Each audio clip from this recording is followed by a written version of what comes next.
السلام علیکم، میں ضیاء الرحمن اور آپ دیکھ رہے ہیں ضیاء یوٹیوب اسلامک چینل۔ آج کے اس ویڈیو کا اس ایپیسوڈ کا ٹاپک ہے حضرت ہود علیہ السلام کا واقعہ۔ حضرت نوح علیہ السلام کے بعد اللہ تعالیٰ نے نوح علیہ السلام کی اولاد میں برکت عطا کی تو وہ زمین میں پھیل گئی۔ اس میں ایک قوم ہوئی جسے عاد کہا جاتا ہے۔ وہ بڑے طاقتور لوگ تھے، گویا کہ ان کے جسم لوہے کے بنے ہوئے تھے۔ وہ ہر چیز پر غلبہ پا لیتے اور کوئی ان پر غلبہ نہ پا سکتا۔ وہ کسی سے نہ ڈرتے اور ہر کوئی ان سے ڈرتا۔ اللہ تعالیٰ نے عاد کے لیے ہر چیز میں برکت ڈال دی۔ عاد کے اونٹوں اور بکریوں نے وادیوں کو بھر دیا، عاد کے گھوڑوں نے میدان کو بھر دیا، عاد کی اولاد نے گھروں کو بھر دیا۔ جب عاد کے اونٹ اور ان کی بکریاں چراگاہ کی طرف نکلتی تو بڑا ہی خوبصورت منظر ہوتا تھا۔ جب صبح کے وقت بچے کھیلنے کے لیے نکلتے تو بہت ہی خوشنما منظر ہوتا تھا۔ عاد کی زمین بھی سرسبز و شاداب اور خوش منظر تھی، اس میں بہت سے باغات اور چشمے تھے۔ لیکن عاد نے ان ڈھیر ساری نعمتوں پر اللہ کا شکر ادا نہ کیا۔ عاد طوفان کی کہانی بھول گئے جو انہوں نے اپنے باپ دادا سے سن رکھی تھی اور جس کے نشانات انہوں نے زمین میں بچشم خود دیکھے تھے۔ وہ بھول گئے کہ اللہ تعالیٰ نے نوح علیہ السلام کی امت پر طوفان کیوں بھیجا تھا۔ وہ بتوں کو پوجنے لگے، جس طرح کہ نوح علیہ السلام کی امت بتوں کی پوجا کیا کرتی تھی۔ وہ اپنے ہاتھوں کے ساتھ پتھر سے بت تراشا کرتے تھے، پھر انہیں سجدہ کرتے اور ان کی عبادت کیا کرتے تھے۔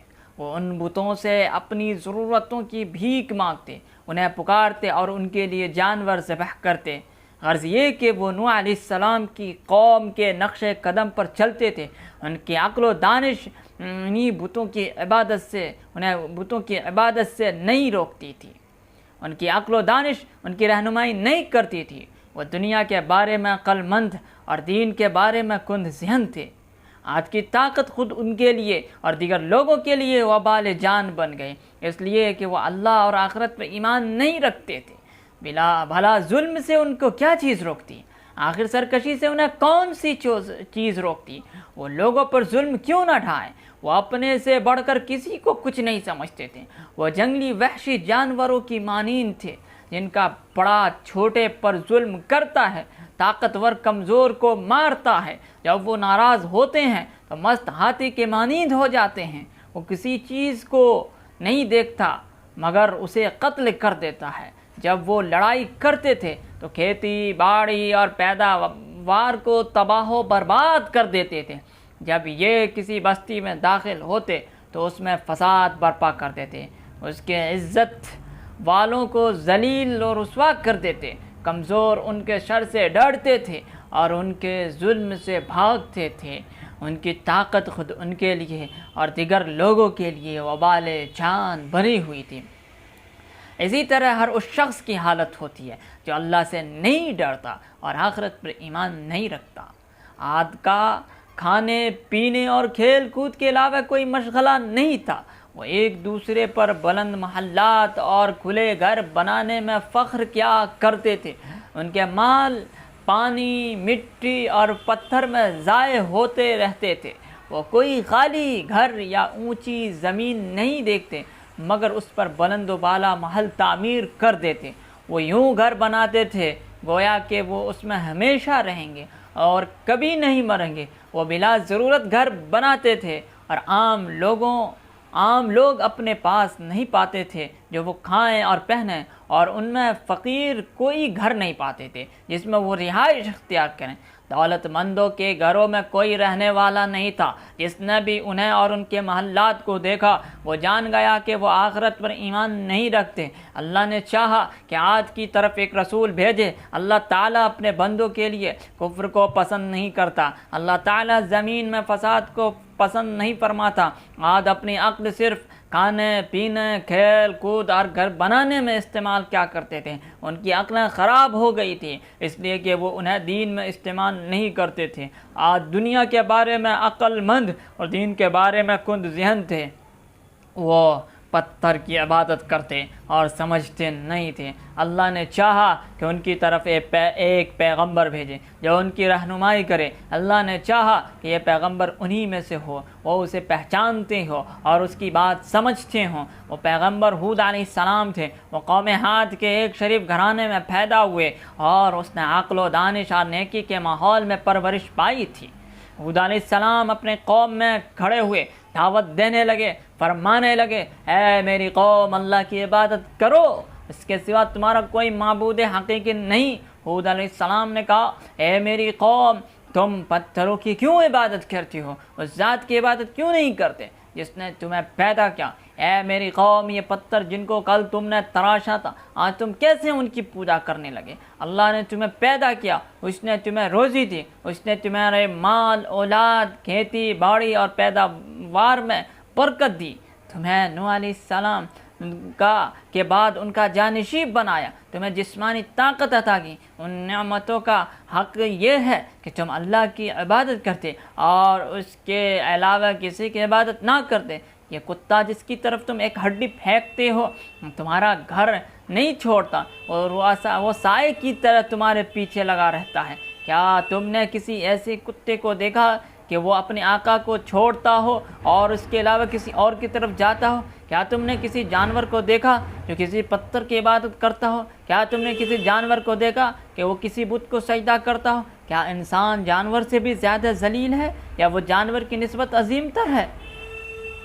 قوم کھانے پینے اور کھیل کود میں مشغول تھی، وہ دنیا کی زندگی پر راضی تھے اور اسی پر مطمئن تھے۔ ہود علیہ السلام کی باتوں سے ان کا دل تنگ ہوا اور انہوں نے ایک دوسرے سے کہا، ہود کیا کہتا ہے؟ ہود آخر کیا چاہتا ہے؟ ہمیں اس کی باتوں کی سمجھ نہیں آتی۔ انہوں نے کہا، یہ بے وقوف ہے یا یہ دیوانہ ہے؟ جب ہود علیہ السلام نے انہیں دوسری مرتبہ دعوت دی تو اس کی قوم کے چودھریوں نے کہا، ہم تجھے دیوانگی کی حالت میں دیکھ رہے ہیں، ہم تجھے جھوٹا خیال کرتے ہیں۔ آپ نے فرمایا، اے میری قوم، میں دیوانہ نہیں، میں تو سب جہانوں کے رب کا رسول ہوں، میں تمہیں اپنے رب کے پیغامات پہنچاتا ہوں، میں تمہارے لیے خیر خواہ ہوں، دیانت دار ہوں۔ ہود علیہ السلام اپنی قوم کو نصیحت کرتے رہے اور انہیں حکمت اور نرمی کے ساتھ دعوت دیتے رہے۔ ہود علیہ السلام نے کہا، اے میری قوم، کل میں تمہارا دوست اور بھائی تھا، کیا تم مجھے پہچانتے نہیں؟ میرے بھائیوں، تم مجھ سے کیوں ڈرتے ہو اور مجھ سے دور کیوں بھاگتے ہو؟ میں تمہارا کچھ بھی تو مالی نقصان نہیں کروں گا۔ اے میری قوم، میں تم سے اس دعوت کے بدلے کچھ مال نہیں مانگتا، میری مزدوری تو اللہ کے ذمہ ہے۔ اے میری قوم، تم اگر اللہ پر ایمان لے آؤ تو تمہیں ڈر کس بات کا ہے؟ اللہ کی قسم، تم اپنے مال و دولت میں کچھ بھی تو کمی محسوس نہیں کرو گے اگر تم اللہ پر ایمان لے آؤ گے، بلکہ اللہ تمہارے رزق میں برکت دے گا، تمہاری طاقت میں اضافہ کرے گا۔ اے میری قوم، تم میری رسالت پر حیران کیوں ہوتے ہو؟ اللہ ایک ایک فرد سے بات نہیں کرتا، اللہ ہر کسی سے مخاطب نہیں ہوتا کہ اس سے کہے تم یوں کرو اور تم ایسے کرو۔ اللہ ہر قوم کی طرف انہی میں سے ایک آدمی بھیجتا ہے، وہ ان سے باتیں کرتا ہے اور انہیں نصیحت کرتا ہے۔ اس نے مجھے تمہاری طرف رسول بنا کر بھیجا تاکہ میں تم سے باتیں کروں اور تمہیں نصیحت کروں۔ کیا تمہیں یہ اچنبھا لگا کہ تمہارے رب کی طرف سے ایک نصیحت تم ہی میں سے ایک شخص پر آئے تاکہ وہ تمہیں ڈرائے؟ عاد نے کوئی جواب نہ پایا، وہ جان نہ سکے کہ ہود کو کیسے جواب دیں، لیکن جب وہ عاجز آ گئے تو انہوں نے کہا، ہمارے معبود تجھ پر ناراض ہو گئے ہیں، اس لیے تیری عقل کو بیماری لاحق ہو گئی ہے، تجھ پر ہمارے خداؤں کا وبال پڑ گیا ہے۔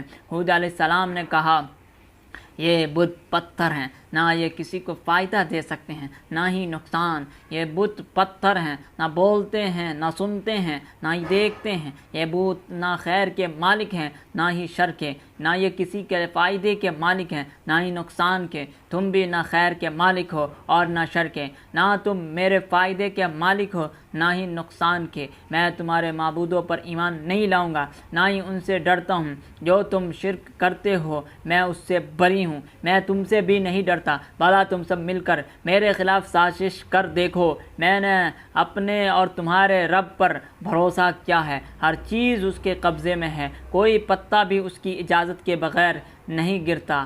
عاد نے یہ سب کچھ سنا لیکن وہ ایمان نہ لائے۔ ہود علیہ السلام کی نصیحت ان میں رائے گاں ہو گئی، ہود علیہ السلام کی دانائی ان میں ضائع ہو گئی۔ انہوں نے کہا، اے ہود، تیرے پاس نہ کوئی دلیل ہے اور نہ ثبوت۔ اے ہود، ہم اپنے پرانے خداؤں کو تیری نئی بات کی وجہ سے نہیں چھوڑیں گے۔ کیا ہم ان خداؤں کو چھوڑ دیں، ان خداؤں کو چھوڑ دیں جن کی ہمارے باپ دادا عبادت کیا کرتے تھے؟ محض کسی کے کہنے پر یہ ہرگز نہیں ہو سکتا، ایسا قطعاً نہیں ہو سکتا۔ اے ہود، تو ہمارے خداؤں پر ایمان نہیں رکھتا، نہ ہی ان سے ڈرتا ہے۔ ہم بھی تیرے خدا پر ایمان نہیں لائیں گے، نہ ہی ہم اس کے عتاب سے ڈرتے ہیں۔ ہم تجھ سے بہت زیادہ سنتے ہیں کہ تو عذاب کا تذکرہ کرتا ہے۔ اے ہود، وہ عذاب کہاں ہے؟ وہ کب آئے گا؟ ہود علیہ السلام نے فرمایا، بے شک اصل علم تو اللہ کے پاس ہے، میں تو واضح طور پر ڈرانے والا ہوں۔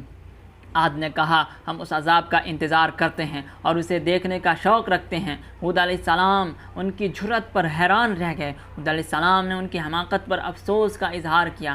عاد ہر روز بارش کا انتظار کرتے تھے، وہ آسمان کی طرف دیکھتے تھے، انہیں کوئی بادل کا ٹکڑا دکھائی نہ دیتا تھا۔ ایک دن انہوں نے ایک بادل دیکھا کہ وہ ان کی طرف آ رہا ہے، وہ بہت خوش ہوئے، انہوں نے شور مچایا، یہ بارش کا بادل ہے، یہ بارش کا بادل ہے۔ لوگ خوشی سے ناچنے لگے، انہوں نے ایک دوسرے سے پکار کر کہا، وہ دیکھو بارش کا بادل، ہائے رے بارش کا بادل۔ لیکن ہود علیہ السلام نے ان سے کہا، یہ رحمت کا بادل نہیں ہے بلکہ یہ ہوا ہے جس میں دردناک عذاب پوشیدہ ہے۔ اور ایسے ہی ہوا، تیز ہوا چلی، لوگوں نے اس جیسی آندھی پہلے نہ کبھی دیکھی تھی نہ ہی سنی۔ ایسی تیز آندھی چلی کہ درخت اکھاڑنے لگے، گھر گرانے لگے اور جانوروں کو اٹھا کر دور دراز مقام پر پھینکنے لگے۔ صحرا کی ریت اڑی اور اس نے دنیا کو تاریک کر دیا، انسان کو کچھ نہ دکھائی دیتا، ان پر رعب طاری ہو گیا۔ وہ اپنے گھروں میں داخل ہوئے اور دروازے بند کر لیے۔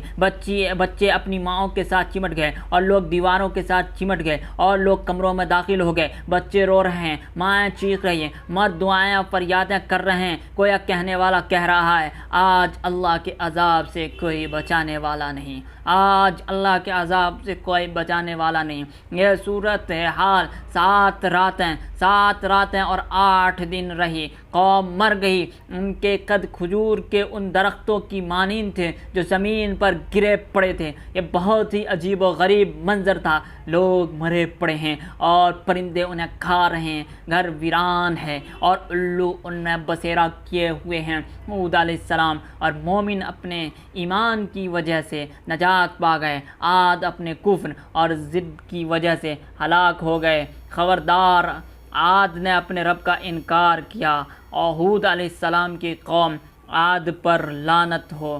Thank you for watching this video.